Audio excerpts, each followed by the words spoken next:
Boa tarde, galera. Tá todo mundo ouvindo bem aí? Eu sei que é meio complicado voltar depois do almoço. E brigar contra o sono é bem complicado mesmo, mas assim, é divertido. Fiquem, vai ter gifs de gatinhos aqui, então quem gosta de gatinho vai ter bastante coisa aqui. Mas, só para alinhar a expectativa, isso aqui é basicamente uma experiência de vida minha com o desenvolvimento de apps, tá? Eu trabalhei muito tempo em fábrica de software também. Atualmente deixa eu já pular para cá. Uma apresentação rápida aqui. Meu nome é Ítalo Marcel, tá? Eu sou técnico de sistemas, como já anunciaram. Eu estou graduando ainda, graduando tipo ad eterno, um dia eu termino se Deus quiser aí.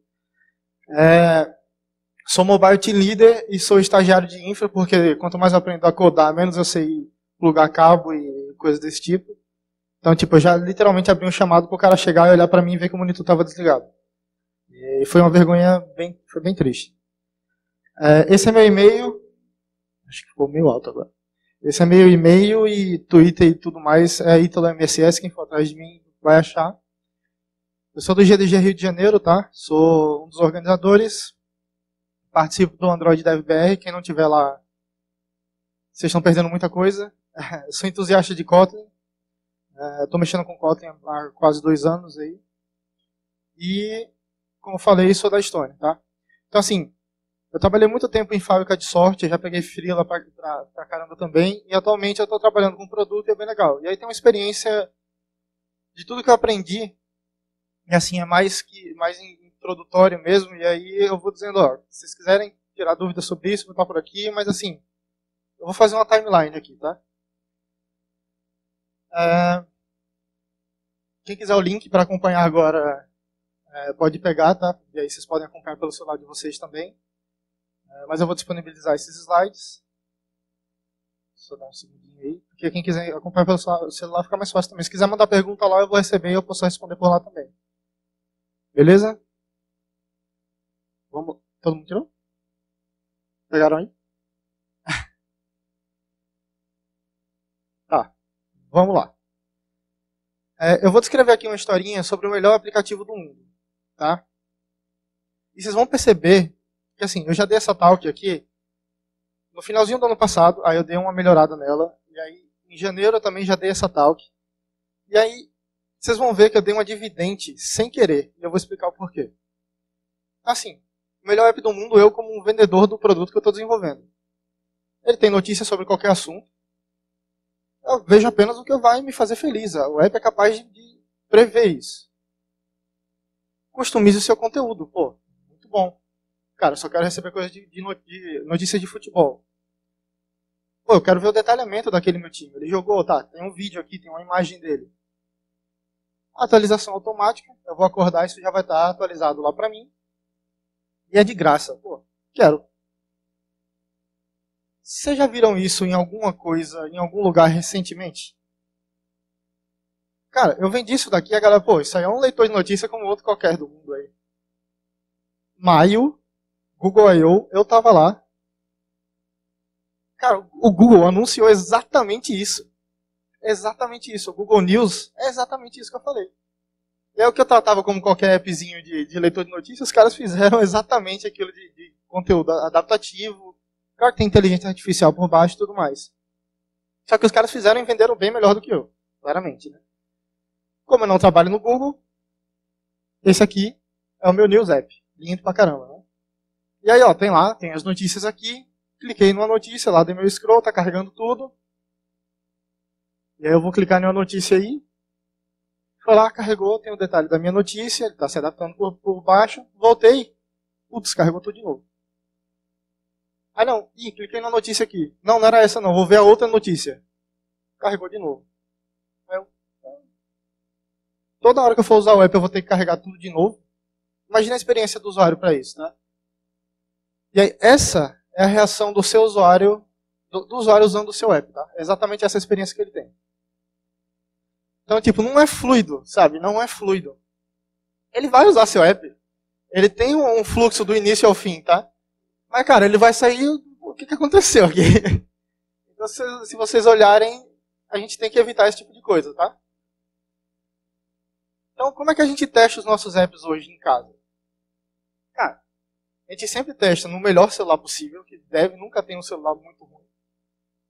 A gente testa no conforto de casa, com aquela Wi-Fi que a gente usa para jogar milhares de jogos aí, então a gente quer o Wi-Fi o melhor possível. Vários países e regiões, né, porque se o app é o melhor do mundo, ele vai atuar no mundo. E um aplicativo pode falhar quando cai rede, quando tem alguma instabilidade, ou quando um cara passa num túnel, por exemplo. Já pararam para pensar nisso? E aí você está trabalhando com uma empresa e ela tem esse mesmo problema. O que é que ela faz para você testar na Índia? Manda você para a Índia. Né? Claro que não. Claro que não. Você tem que se virar para suportar o device, o seu app para rodar na Índia, de onde você estiver. Mas esse lance do túnel é fácil de resolver. É só pagar um 99 Uber para o cara ficar rodando no túnel e ficar debugando ali. Né? Também não. Então, como é que dá para a gente testar isso? Tá? Dado que a gente está mexendo no simulador do Android, no emulador, não sei se vocês já viram, mas tem 3 pontinhos ali embaixo, que é tipo um menu, uma continuação do menu que está disposto no simulador.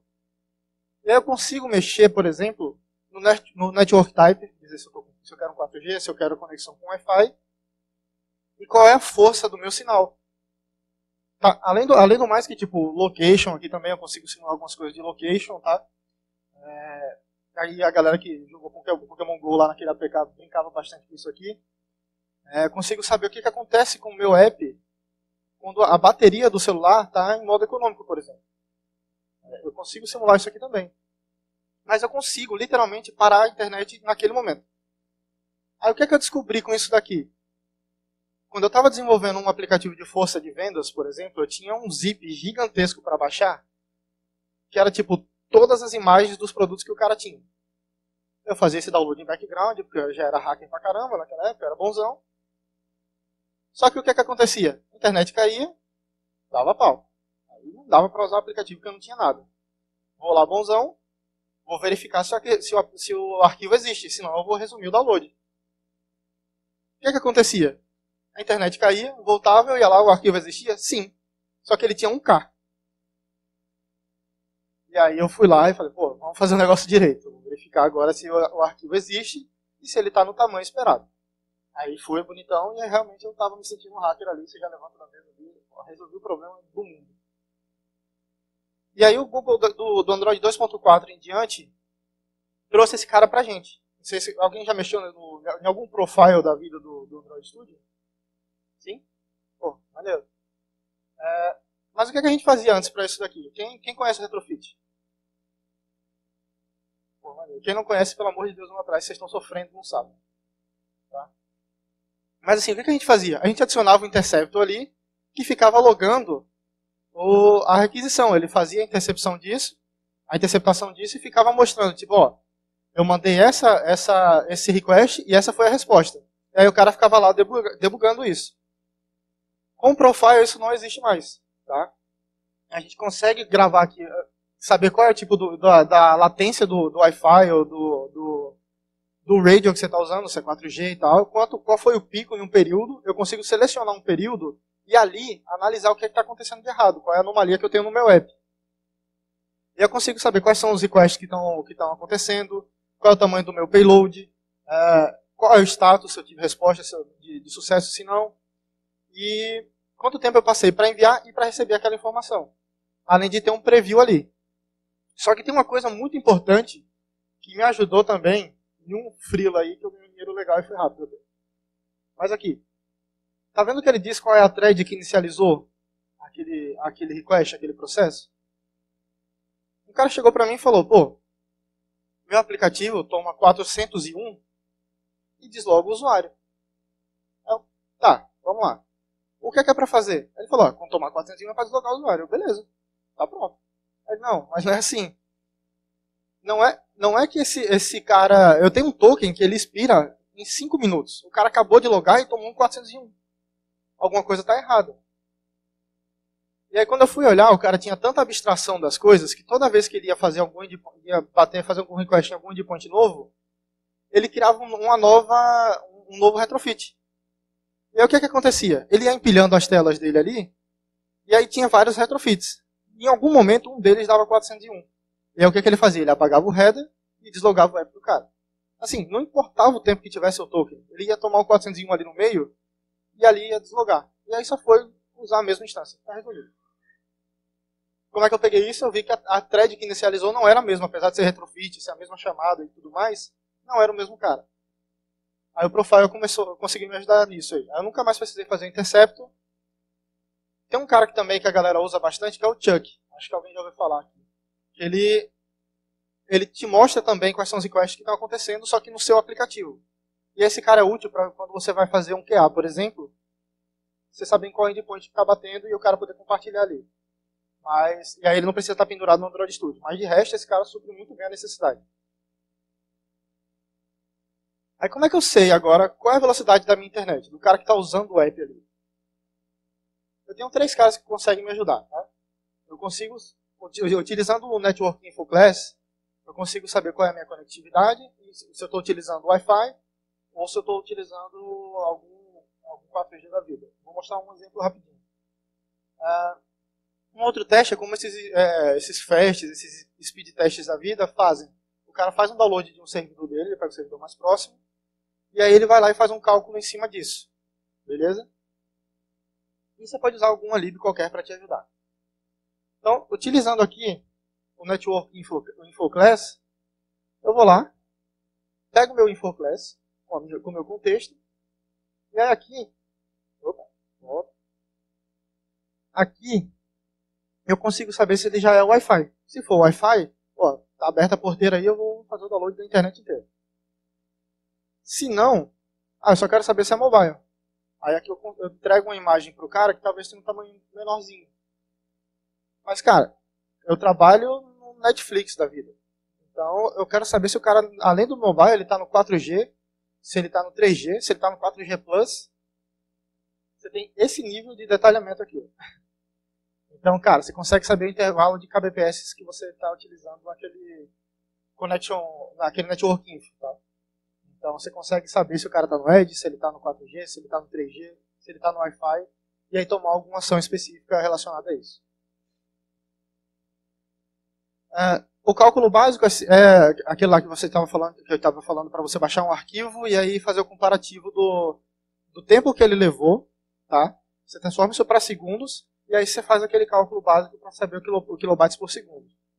Isso daqui, você pode definir que eu preciso de 1000 kilobytes por segundo para poder fazer uma conexão, para poder fazer um download muito bom. E aí você seta essa variável aqui, e aí se caiu nesse cara, você está com slow connection e vai embora. E aí você tem 3 libs aqui que você consegue utilizar também, que é a Network Connection Class, que é do Facebook, que aí ele começa a gravar toda a sua stack ali de requests, e ele gera um gráfico para você, tipo, qual era a velocidade sobre o tempo que levou ali, tá? Ele gera literalmente graficamente isso, um HTMLzinho. E esses 2 caras de baixo, eles fazem o download do arquivo e te diz lá qual é a sua velocidade. Recentemente o Google implementou esse cara aqui. Alguém já ouviu falar dele? Ou já está usando? Já testou? Já testou? Gostou? Sim. Inclusive isso aqui provavelmente o cara deve falar na última talk ali de motivos para não usar o Firebase.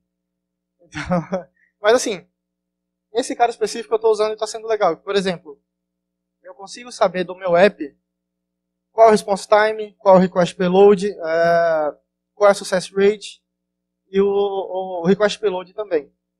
Tá, isso aqui eu consigo fazer em qualquer coisa que tenha métrica para mim. Só que o que é legal que eu consigo fazer aqui? Lembra que o Firebase ele também tem eventos lá, tipo, o cara entrou no app, o cara fez uma venda e não sei o quê? Você consegue customizar. Aí o que a gente estava conseguindo ver? Supondo que eu trabalho numa empresa de pagamentos, supondo, você conseguia ver que quando o cara tinha, sei lá, se tivesse algum erro de pagamento, eu consigo fazer predictions em cima disso. Tá? O Firebase também tem uma parte de predictions, que é tipo, dado esse comportamento do cara usando o seu app, em uma semana ele pode não voltar a usar o app. E aí você consegue ir testando esse tipo de coisa. A gente notou, por exemplo, quando o cara está tendo problema para poder acessar o pagamento, ele vai diretamente para o chat. E aí a tendência em uma semana, se isso continuasse, era que o cara fosse para o chat. E aí você consegue ter coisas tipo, quando o cara não consegue logar, ele vai lá e a tendência do seu app é ter churn, alguém sabe o que é churn? É tipo o cara não voltar a usar o seu app, aumenta, porque de fato ele não entrou, ou ele está tomando aquele erro do 401 que o cara do Freela estava falando. Então, combinando os eventos do Firebase mais isso aqui do análise de performance, cara, fica genial, você tem altos insights legais. E aí também você consegue saber aqui a taxa de erro que está acontecendo, e quando você vai detalhar, você sabe qual é a versão do SO, você sabe qual é os devices, e você sabe o bloqueio lá também. Beleza? Otimize sua conexão, tá? Isso aqui parece óbvio, mas, cara, eu já peguei cada API que era bizarro. Bizarro. Priorize o tráfego de texto primeiro, tá? Tipo, imagina aquele app de notícias. O cara pode mandar todo o texto da notícia e você já ali montar a notícia e o cara poder ver tudo certinho. Ou naquele lance de força de vendas, eu consigo ter o preço, consigo ter o detalhe do produto, tudo sem precisar carregar a imagem. Eu tenho o link da imagem ali. Em alguns casos é pior. O cara me retorna um blob da imagem. Aí eu tenho que bater em algum lugar para baixar isso aí. Cara, pelo amor de Deus. Ah, no meu dashboard funciona bem. Beleza, o cara tá no cabo. Ele tá usando a internet no cabo. Ele não tá no metrô. Beleza? Texto sempre primeiro. Evite requests duplicados. Todo mundo já mexeu com domínio aqui ou sabe o que é domínio? Não? Imagina o seguinte.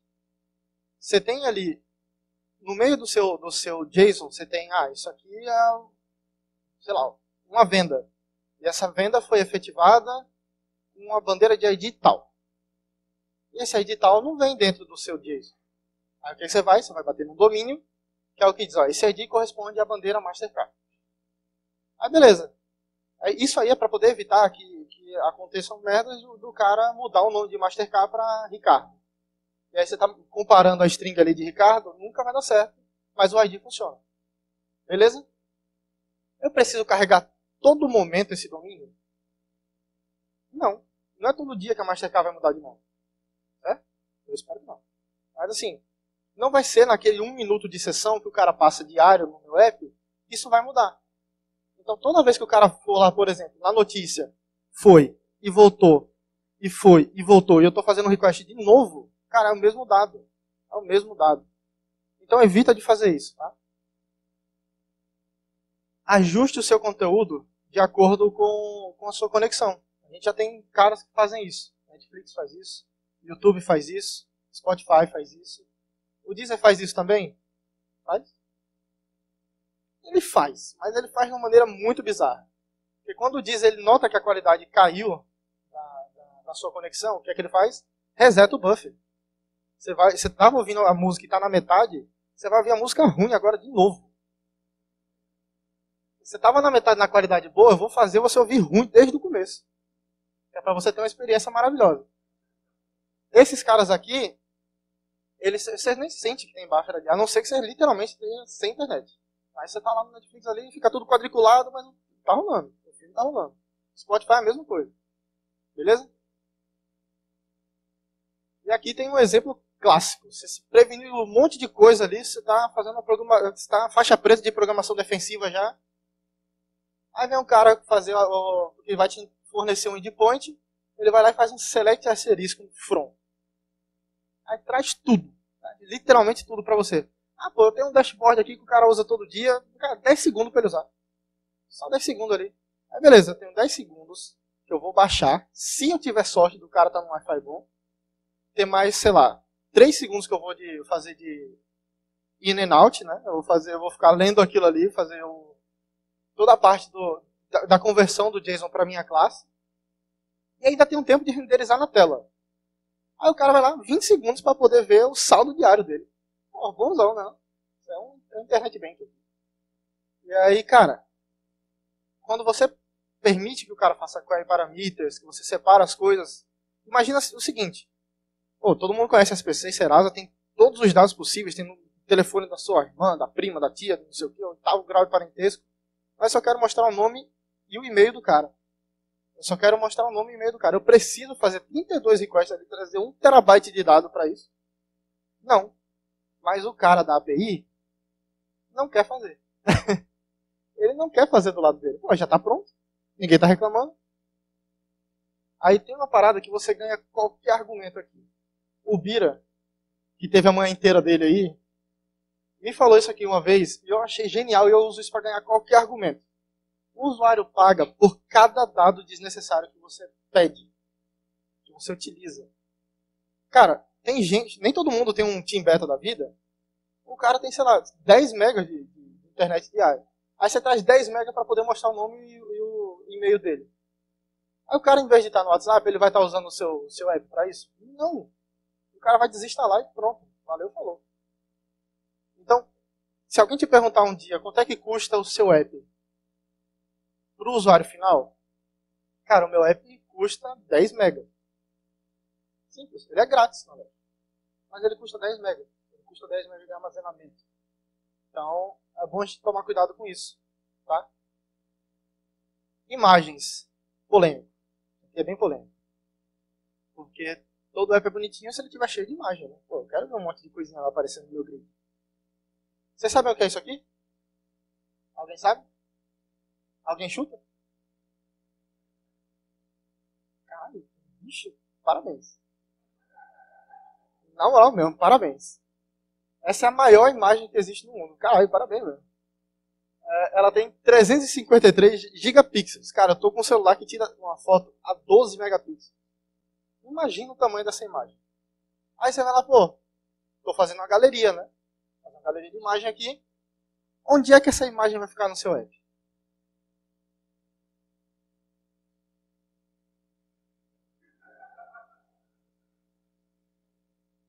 Vixe, pelo amor de Deus, me ajuda. Me ajuda. Olha a qualidade que fica no negócio ali, que eu comprimi daquele tamanho. Isso porque eu tirei um print ali, eu não baixei a imagem. Se você baixava no computador, isso podia. Mas, cara, vale a pena eu trazer a imagem no tamanho real dela só para exibir aqui? Não. Aí como é que a gente consegue melhorar isso? Tá? Existem 3 coisas que a gente consegue fazer. Usar a imagem vetorizada, mas com cuidado. Tá? O bom da imagem vetorizada é que você consegue utilizar uma imagem para vários cenários específicos. Só que quando você quer muito detalhamento, de duas coisas, uma vai acontecer.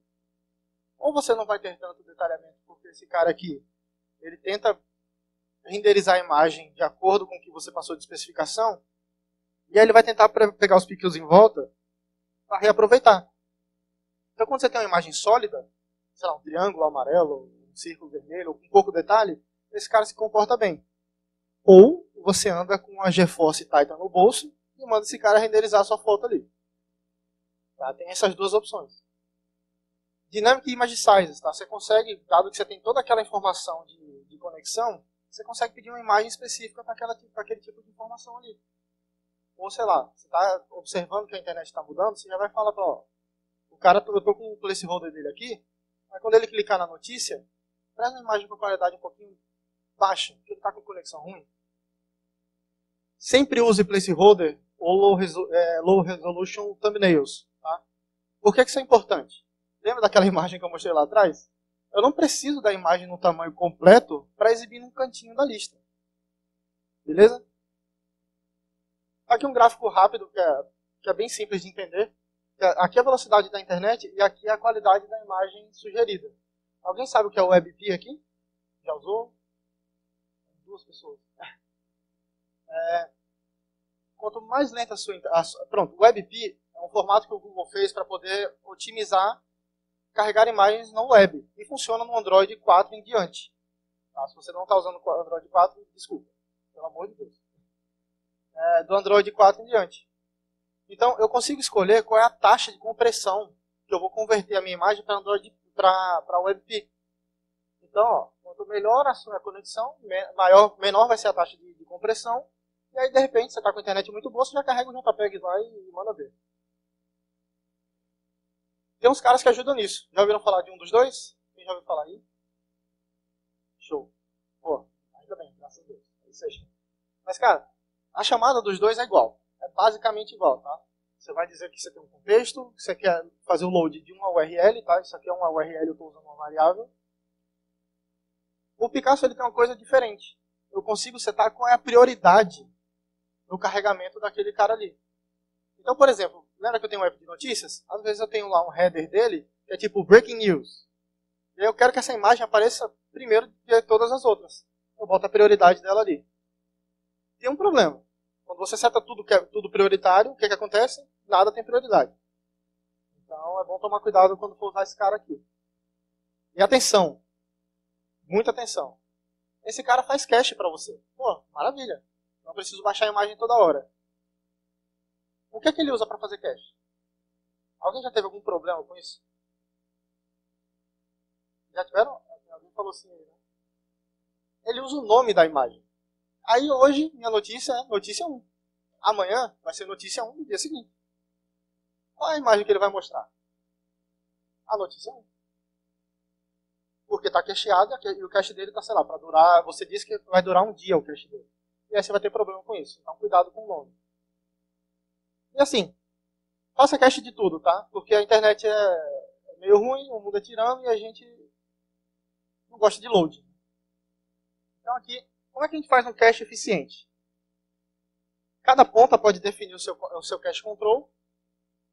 Todo mundo já viu alguma coisa sobre cache control, pelo menos.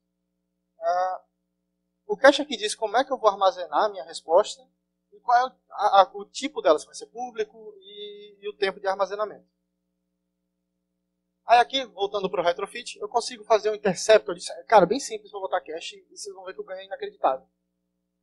Eu faço o meu interceptor e aí aqui eu consigo ver, eu tenho internet? Beleza, eu não preciso fazer o pull request. Retorna esse dado que eu já tenho em cache durante 1 minuto. Então eu resolvo aquele problema da internet lá no começo de ficar carregando a notícia toda hora. Isso aqui resolveu. Se eu não tiver, eu disse aqui que eu consigo responder aquilo ali se eu tiver cacheado, e aquele cache vai durar por 4 semanas. É um exagero aqui, mas assim, isso aqui faz o seu app funcionar offline. Quando eu vi isso aqui acontecer, eu literalmente falei, pô, eu sou hacker e fui mostrar para todo mundo que eu conhecia. Meu app funciona offline. Aí o que é que eu fiz? Vou cachear tudo. O que aconteceu? Tive problema, porque o cara estava fazendo login, fez logout, foi fazer login e já estava logado. Então, cuidado com cache, tá, galera? Cuidado com cache. E aí, vocês vão achar umas anomalias dessa aqui, porque eu sou preguiçoso e eu tirei print do meu Android Studio. Mas assim, eu tenho meu cliente HTTP, certo? Vou setar aquele cache interceptor que eu fiz lá atrás e vou dizer qual é o meu diretório de cache ali e qual é o tamanho suportado. Lembra quando vocês vão ver lá o app de vocês no detalhamento, ele diz, ó, esse cara usa tanto de cache e usa tanto de dado. Isso aqui é o que faz o seu cache crescer lá. Você pode limpar e aí tá tudo bem. E aí no meu retrofit eu vou lá e digo qual é o meu cliente aqui. Tá, isso aqui é o procedimento padrão do retrofit. E o de diferente aqui é só dizer que eu tenho um cliente HTTP, que é o cara que vai estar trazendo todo o meu cache ali. Room. Só passar rápido aqui sobre Room, tá, galera? Lembra que a gente tem um cache ali que a gente retorna exatamente a mesma coisa que a gente pediu no request. Só que às vezes eu preciso fazer um tratamento disso. Né? Infelizmente a gente às vezes acaba tratando regra de negócio onde não deveria. Como é que eu faço isso? Falando rápido aqui, você consegue usar o Room. Por exemplo, usando o Architecture Components ali, ou só o Room mesmo sozinho, você consegue separar ele de lá do Jetpack. Tem 4 carinhas aqui que a gente utiliza rápido e o Room está pronto. Eu tenho a minha entidade lá, que às vezes é usuário, é carro, é qualquer outra coisa. Eu tenho que dizer qual é a minha primary key. Isso é obrigatório, todo mundo sabe por quê. Mas assim, quando eu tenho a minha primary key específica, eu faço request para o mesmo objeto. O que é que o Room faz por baixo dos panos? Pô, eu tenho esse objeto. Alguma coisa mudou? Mudou o nome. Ele vai lá e só muda o nome. Pô, mágico. Lembra quando a gente está usando um app assim às vezes, e do nada ele muda na nossa mão? Você está tipo, numa lista de notícias aqui, aí uma notícia mudou o título. Você não precisou fazer outro request. Por baixo dos panos o cara fez. Mas mudou na sua frente. Porque ele foi lá e mudou só o que precisava pela primary key. Eu tenho o meu DAO, que é para fazer minhas queries e afins. E tenho o meu database. O meu database é onde eu vou dizer, tipo, essas são minhas entidades, essa aqui é a minha versão do banco. Tá? É bem grosso modo isso aqui, mas o Room ele é bem legal. E aí dentro supondo que eu vou seguir no Architecture Components, isso aqui também, cara, é bem básico, tá, galera? Só pra dar uma pincelada, o Nelson vai falar sobre isso. Mas assim, o Google já está pronto para o View Model. Eles estão recomendando você usar o MVVM, tá? Aí, segundo o diretor, o ViewModel é um fragment por baixo dos panos, de verdade, de fato é. Ele provou isso ali, quase me batendo. Mas assim, a gente tem a nossa view, tem o ViewModel, e dentro dele tem o Live Data, e eu fico observando esse Live Data. Aí eu vou lá no meu repositório e falo, ó, vai buscar o dado para mim, ou da minha parte local, ou da minha API. Aí o que acontece aqui? Como eu estou observando ali, quando esse dado mudou, ele vai mudar na tela automaticamente. E é uma mágica, é bonito pra caramba quando isso acontece. Para ficar melhor, você sempre deveria olhar para o dado local. O que acontece aqui quando eu sempre olho o dado local? Eu sempre vou conseguir mostrar alguma coisa para o cara. Porque eu já tenho salvo aqueles domínios, eu já tenho salvo um carro, eu já tenho salvo todos os produtos.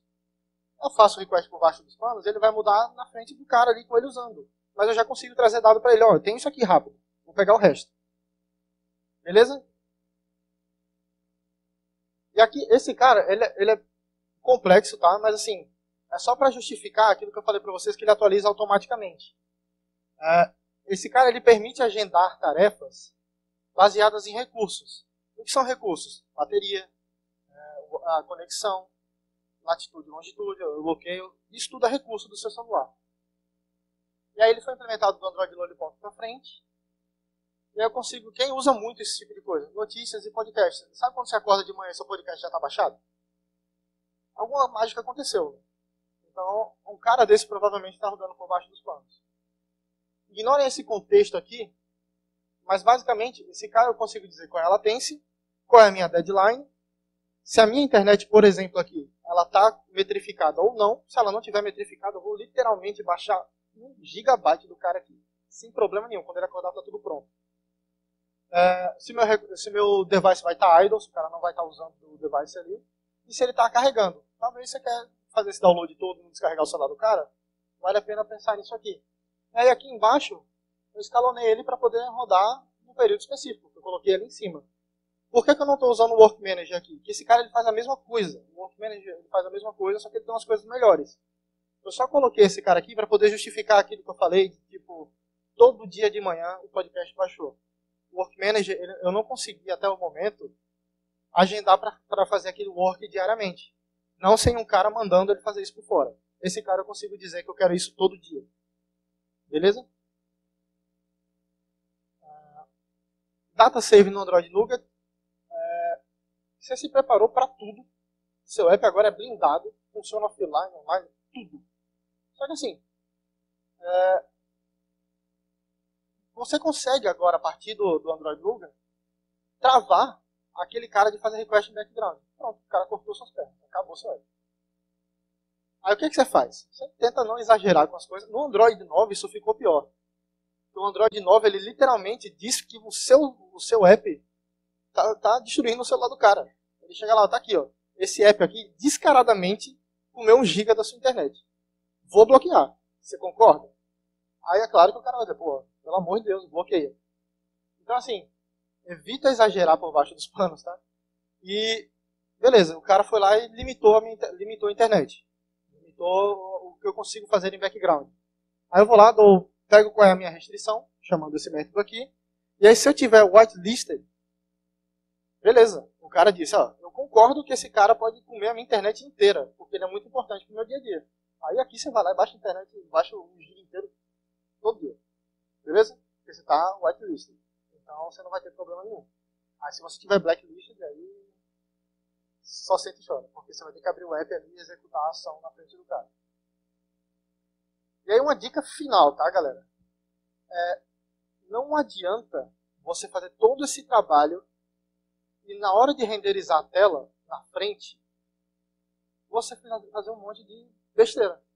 Cara, eu literalmente, novamente supondo que eu trabalhei no aplicativo de vendas em algum momento e tal, trazia todas as vendas do cara e tinha um cara que vendia, sei lá, 10 mil sapatos por dia. Aí eu peguei esse app para fazer manutenção. O que o cara estava fazendo? Pegava esses 10 mil e jogava no Recycle View lá. Cara, do Android 6, eu acho, em diante, tem um pedaço da UI, da main thread que é focado só em UI. É por isso que o Android está mais fluido, tem umas animações mais legais, acontece tudo mais rápido. Esse cara ele executa pequenos bloquinhos de processo.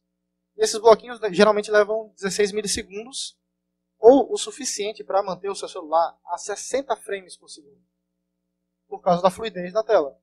Aí o que acontece? Aparece lá no log. No Android 8, seu celular está fazendo skip de 6.000 frames. A tela piscava. Eu tinha os dados todos rápidos na minha mão. Só que eu não sabia renderizar a tela. Aí como é que eu corrigi isso?